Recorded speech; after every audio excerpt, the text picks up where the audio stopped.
The Link to the Past dungeon ranking was actually a ranking that we done a long time ago. It was our first ranking video. Took forever to make. Yeah, That's mainly because of editing software, but we kind of wanted to go back since it's one of our more favorite Zelda games and kind of redo it and make it better. And something we really didn't like about that original ranking is we cut it into 2 parts.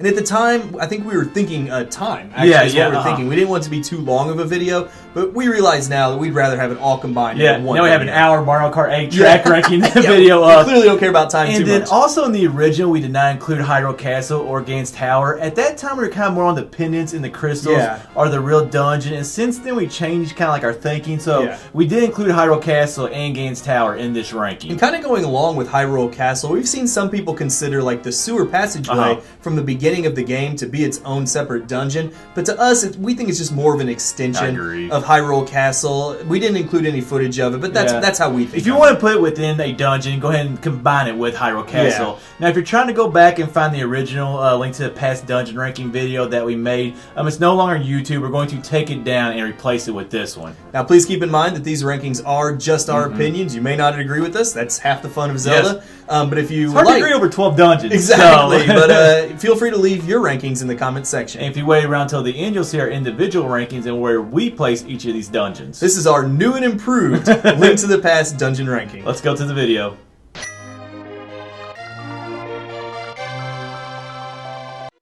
I'm going to be completely honest. One of the reasons I hate the Ice Palace so much is just the slippery floors. It's just a pain when you're sitting there trying to fight enemies and you're sliding and slipping all over the place. Plus, this dungeon has a lot more backtracking, I feel like, than most of the other dungeons in the game. It's kind of more not backtracking. It's more like circling around, but it is a pain. And we're just not fans of that. We're more direct, straightforward people. No, exactly. And there's like a lot of tough enemies in this dungeon. And then the blue melt, I just wasn't that big of a fan of the item. I did actually really like the blue color of the dungeon, though. Like that light blue with like the snow or ice on the walls, I thought was a really great touch. Now, Coaster, I actually do like, obviously, it has the ice over top of him. I like that little like effect right there. But one of these things, like right here, like snowballs or puffballs or whatever they are. Yes, they are.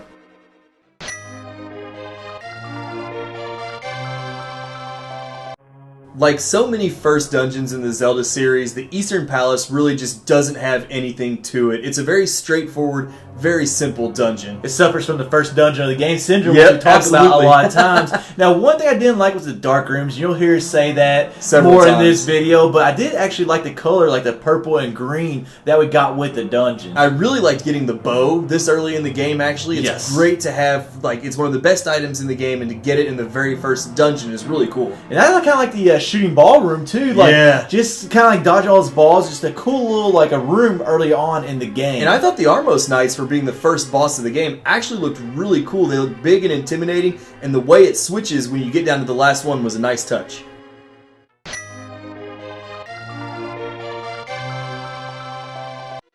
Once again, we'll go back to dark rooms, and that's one of the reasons we really don't care for the Palace of Darkness. It's just too many dark rooms, and your vision is so limited in those rooms. And plus, I know you're really not a fan of just like the gray on gray color scale. It kind of looks... It makes sense. It makes sense, but yeah, I don't like it though. It just makes it a little bit boring, and I'm not a fan of all these hard-shelled enemies. You got the Terrapins, the Terrapins. It's just they're such a pain in the neck. Now the item, the hammer, I'm not a huge fan of that either because it just has no range. It's kind of weak. But the boss, like right here, Helmsword King, I really did like. The whole idea of blasting his like mask off of him to get to his weak spot, and then just the way he moves and everything. And his weak spot's not an eye either, so that's kind of nice. But yeah, like you're saying, like the way he moves, it's kind of cool.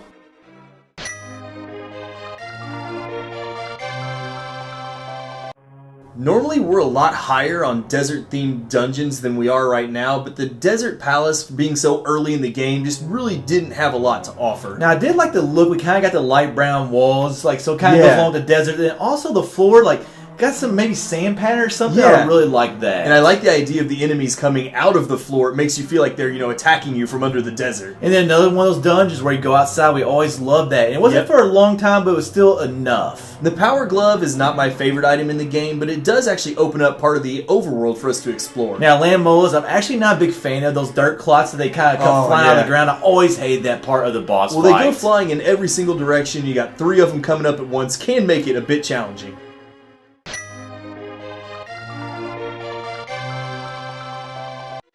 One thing that I really like about Skull Woods is the area. To have a dungeon that pretty much encompassed that whole area was just a great idea. Just having so many entrances and exits all throughout the woods, it really made it a confusing dungeon, but it also meant we got to go outside quite a bit. Now, the color of the dungeon, like, you know, color's pretty important to me, actually, but the dark green I wasn't a huge fan of, but it did make a lot of sense in this area. I'll tell you what I wasn't a huge fan of, the stupid wall masters that chase us the entire dungeon. Such a pain. Now, getting the fire rod and then using it to open that second entrance, or not second entrance because there's like 20 of them, but I really like that part. Now, Mothula, oh my gosh, the hardest boss in the game, in my opinion. Just the moving floors. That's a fact, not an opinion, right there. It's such a challenging boss fight.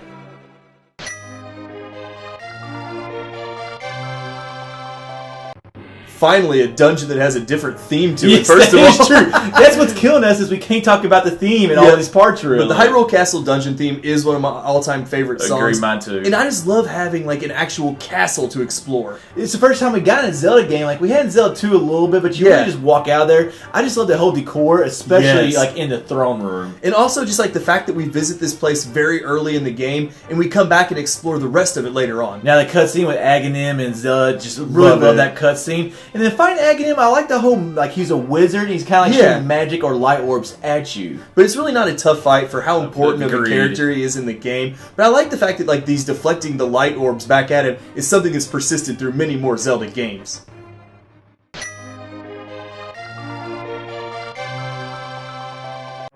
One thing I love about the Tower of Hera is just the location up on Death Mountain, and then it also feels like you're actually going up through a tower. And I'm kind of a fan of like the switches and the moving floors. It does add a little bit of challenge to what's an otherwise pretty straightforward, simple dungeon. And I like kind of going along with it. It feels like you're going through a tower. You can see down through all those holes. Which is convenient because we have to drop down once or twice to land in certain places. Yes, that is true. Now, the Moon Pearl, one of the worst items I think in any dungeon. It makes sense, but it's pointless in the dungeon. Speaking of the worst, how about the Moldorm fight? It's not difficult, but having to restart the fight if he knocks you off the platform is so annoying. And the thing is, when he hits you, he knocks you back so far, and that's just a pain. And then also, he gets moving really fast.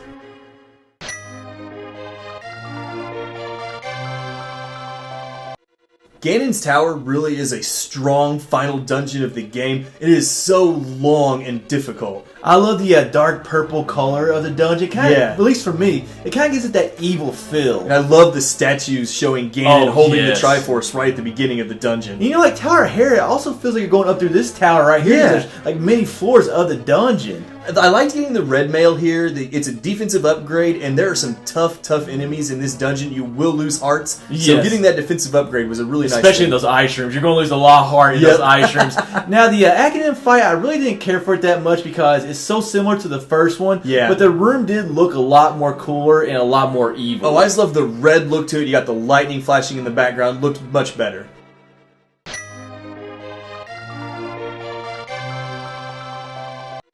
You know what? I do love this dungeon, but one thing that Mystery Mire needed, I guess I'm starting off with a complaint, is I wish we had the swamp water that we see later in the boss room. I wish the dungeon would have had more of that. I do like the light green color they use, though. It does make it feel I'm the color guy, Red. I'm the one that talks about the color of a dungeon. I gotta mix it up a little bit, but the light green color combined with some of like the slime we see on a few of the walls really adds to the swamp feel. Now, the Can of Samaria, I really wasn't a big fan of the item. We didn't really use it that much in this dungeon. We actually used it in the next dungeon, Turtle Rock, a lot more. Not next dungeon. In the ranking, next one in the game. Hey, there's your swamp water finally on the floor. Yes, there it is right there. Ventrius is not a very difficult fight. We don't even use the dungeon item when fighting it, but it is kind of cool seeing it pop up out of that swamp water to attack us.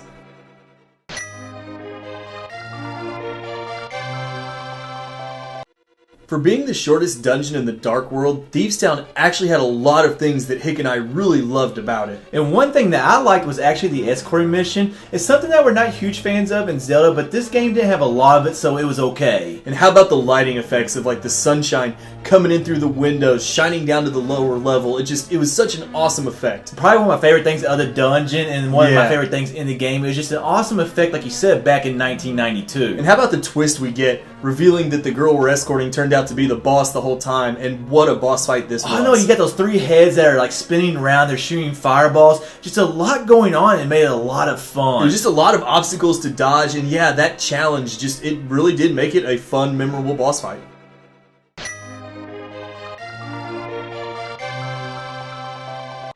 Back in the days, like, water dungeons used to actually be fun.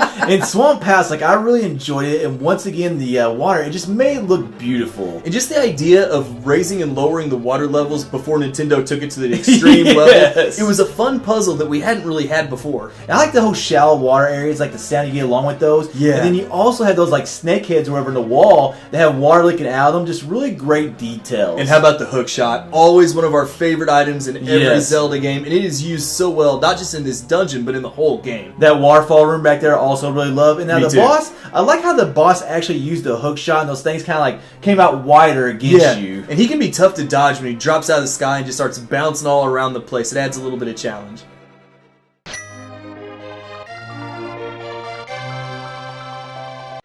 The first thing that jumps out to me about Turtle Rock is how as soon as we enter it, it just looks like any other cave in the game with the stone walls and floor. And that to me made it a lot different, which is one reason I love it. But I also love how he used the can of Samari to create platforms and then ride those platforms over bottomless pits. And how about getting to step outside of Turtle Rock and onto Death Mountain, even though it's just for a second, we always like leaving the dungeon. And then the rooms with the pipes over the lava, that's just a really cool concept. Don't really understand how it works, but it's still cool. The approach to the final boss is just such an awesome moment with the torches coming out of the ground, and then Trinex itself is one of our favorites. I didn't see the ice and fire combination coming. Me neither. And then like this last phase, just dodge them and slashing away was just a lot of fun.